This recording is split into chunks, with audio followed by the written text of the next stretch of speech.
About 1 in 100 people in the United States have had a seizure or have been diagnosed with epilepsy. Epilepsy is a disorder in which nerve cell activity in the brain is disturbed, causing seizures.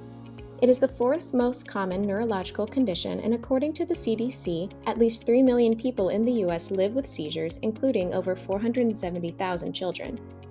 So what does this mean for you? Well, as a classroom teacher, it's very possible that you may be present while a student experiences a seizure in your classroom. These events can be high stress, and you will need to know how to help your students.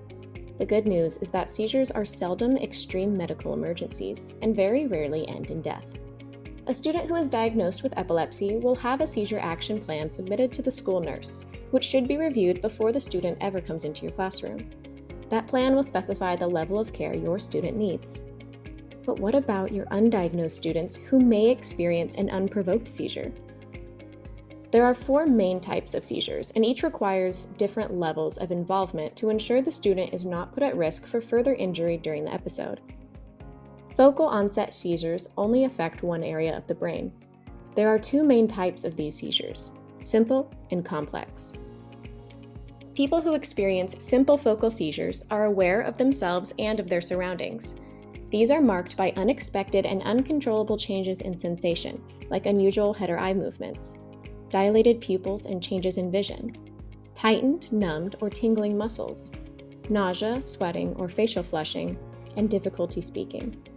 After a simple focal seizure is over, you should notify the school nurse and parents of the event, but beyond that, no additional care or action is medically necessary. Help should always be called if this is a person's first ever seizure. People who experience complex focal seizures either partially or completely lose awareness of what is happening to them. After the symptoms stop, the person may appear confused or sleepy. These seizures are marked by an inability to respond, even if they seem conscious, blank staring, lip smacking, screaming, crying, or laughing, repeating words or phrases, and performing involuntary physical actions like jerking or becoming rigid and still. Help a student experiencing a complex focal seizure to a safe space before they lose awareness. Stay with the student and reassure them that they are safe, but do not assume the student can hear you or respond. Time the seizure, and when it's over, escort the student to the health center and call their parents. Generalized seizures begin on and affect both sides of the brain. Generalized tonic-clonic seizures are marked by muscle stiffening, loss of consciousness and falling to the floor, crying or groaning, biting the tongue or inside of the cheek, difficulty breathing, rapid jerking movements and muscle twitching, and impaired bladder or bowel control. Tonic-clonic seizures pose a higher risk for a student receiving an injury from their environment. Time the seizure and stay with the student until it's over. If it lasts for longer than 5 minutes, call 911 and stay with the student until help arrives. Absent seizures present with a pause, blank stare, and brief lapse in awareness. You may also notice unusual blinking or chewing.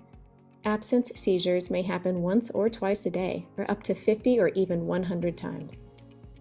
They last less than 20 seconds and cause the person confusion upon completion. Remember that each type of seizure requires a different level of care, and that most seizures are not considered life-threatening emergencies. In the next lesson, you will learn seizure first aid for students experiencing tonic-clonic seizures so that your classroom can remain a safe environment for each of your students.